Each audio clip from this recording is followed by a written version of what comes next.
إن الحمد لله نحمده ونستعينه ونستهديه ونؤمن به ونتوكل عليه ونعوذ بالله من شرور أنفسنا ومن سيئات أعمالنا من يهده الله فلا مضل له ومن يضلل فلا هادي له وأشهد أن لا إله إلا الله وحده لا شريك له وأشهد أن محمدا عبده ورسوله يا أيها الذين آمنوا اتقوا الله حق تقاته ولا تموتن إلا وأنتم مسلمون يا أيها الذين آمنوا اتقوا الله وقولوا قولا سديدا يصلح لكم أعمالكم ويغفر لكم ذنوبكم ومن يطع الله ورسوله فقد فاز فوزا عظيما.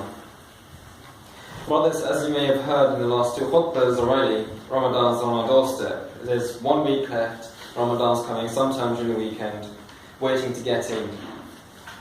So, what is it that we do in Ramadan? You've heard this countless times now. I already know that you've already encountered 2 previous khutbahs here about Ramadan. However, what I would like to do is something slightly different. But first, what we do in Ramadan is more than just one thing, isn't it? We increase in our worship, we improve ourselves, we pray, we read the Quran, and of course we fast, right?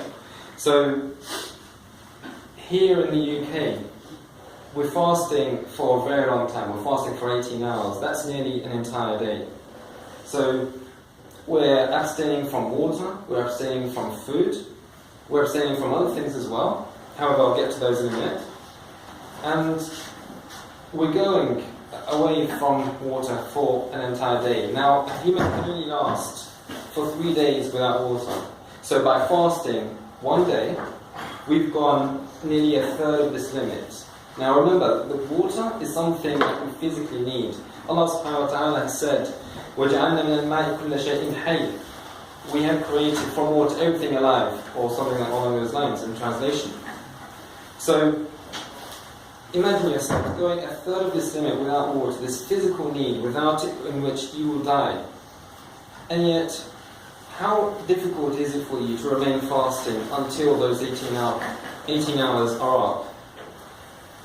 When you feel the thirst, when you feel the hunger, when you feel your parched mouth, when you feel your throat croaking because there's no water, what keeps you from breaking your fast early? What keeps you from taking a sip of water or a chunk of sandwich, biting it out?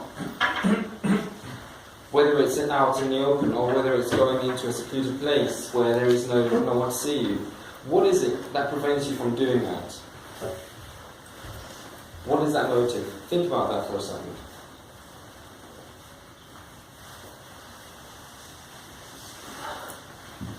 Previously, when I was here a few weeks ago, I asked you to imagine yourselves driving a car down a path filled with obstacles. I asked you to imagine yourselves avoiding these obstacles by steering the car, putting effort into the steering wheel to push the car away from these obstacles. I spoke about how the road conditions could change, making it more difficult.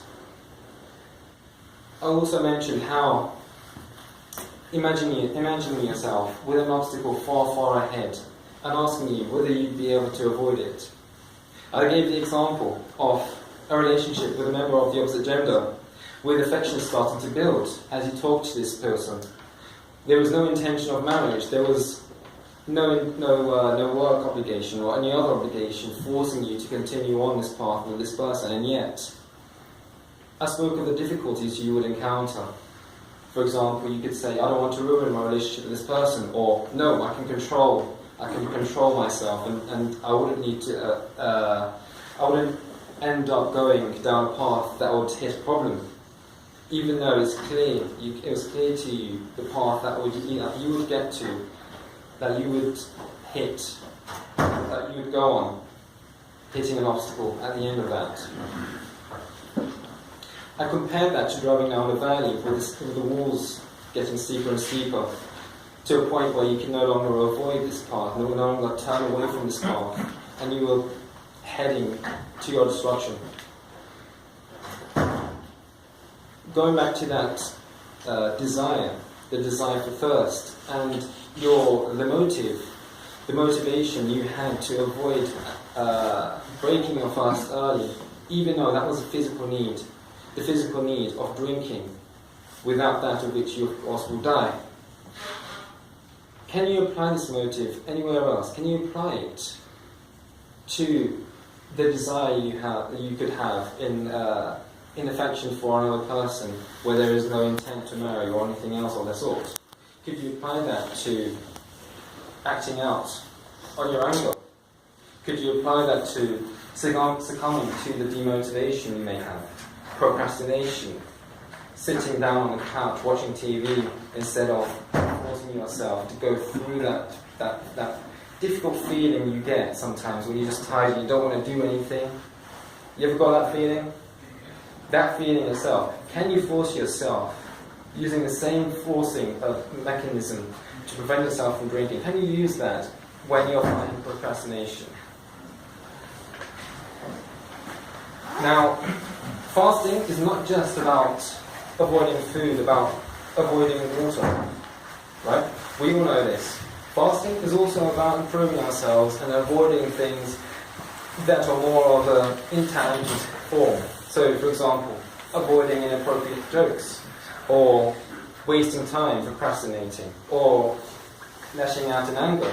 If you're feeling very emotional, if you're feeling very sad, it's about avoiding sinking into that depression. Why is it that fasting isn't just about food and water, it's also about these things as well? Well, Allah subhanahu wa ta'ala has said in the Quran, in Surah Al-Baqarah,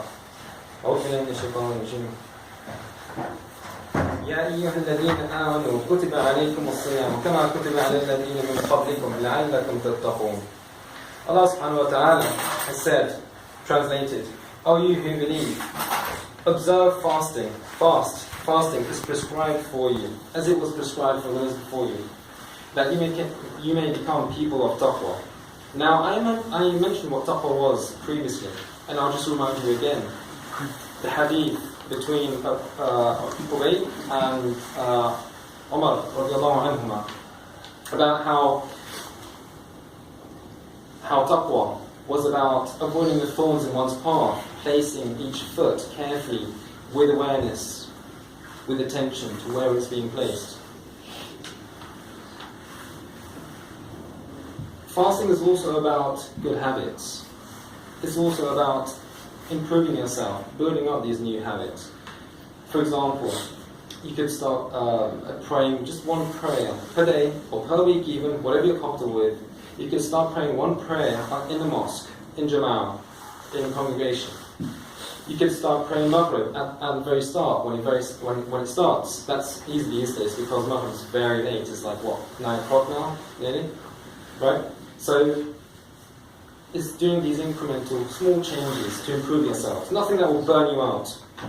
Maybe visiting your parents or visiting friends, visiting other members of your family that you maybe don't really tend to visit very often. How about smiling to the brother next to you after prayers, inshallah, now, after prayers? Smiling to your brother and saying Assalamu alaikum to them. Have you done that before?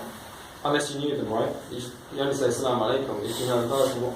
How about you say Assalamu alaikum to a stranger brother this time? What is the common theme among all of these things?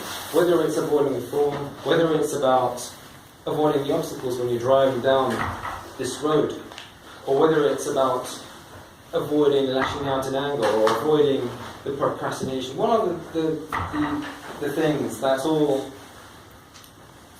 are a common theme in this? I'll tell you what it is once I think of it. So the common theme is awareness.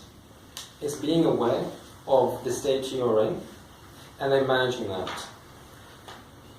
In psychology, there's a study of, there's a subject of emotional intelligence, being self-aware of your emotional state, and being aware of, as well, how to change that. So, for example, being self-aware could be, okay, you've come home, you've had a very bad commute, you've had a very bad day at work, you're angry. So, you come home and you realize, I'm angry. That's it. Just that realization alone is the first step. It's a very important step. Realizing that you have this anger in you. The second step, self-management, is about acting upon that. So you're aware you have this anger. Okay, so I've arrived home. I'm about to meet my family. I don't want to lash out at them because I know that they're not, that it wasn't their problem. They weren't the cause of the bad commute. They weren't the cause of the bad day that I've had, right? So it's about saying, okay, so I've got this anger, I'm going to put it to one side. I'm going to go in fresh. That's all it is. The same thing applies also in everyday aspects of your life. As I said, if you're in a relationship with a person, then it's being aware of that relationship, being aware of that affection, being aware of how your mind can be clouded. The same thing with procrastination. Being aware of how you have the desire for you to just sit on the couch, watch TV, instead of get up and do some chores or whatever it is you need to do. Being aware of that, that's the first step. And then I asked you to think about the motivation you have for abstaining from the food and water, even though you become thirsty, you become tired. That abstinence, that motivation for you to soldier on, could you apply that in this case as well, in terms of procrastination, in terms of preventing yourself from lashing out in anger? I'll leave that there for a second, and I'll come back with it.